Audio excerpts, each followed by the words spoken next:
Hi, it's Dennis from Salty Monkeys. Talking about our drone operations in the Torres Strait. We've got a number of drone operators doing some awesome work, teaching them how to detect rubbish along our beautiful shores, and even other applications like feral animal detection, so pigs, etc., using thermal imagery cameras.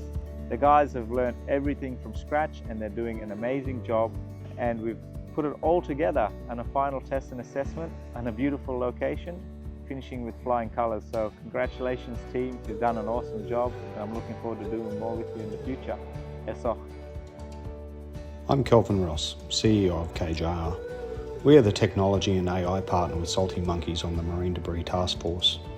We are proud of the innovative AI and drone technology we developed for this project, but more importantly, we are most proud of the collaboration achieved on country with the community and embedding sustainable technology skills with the traditional owners.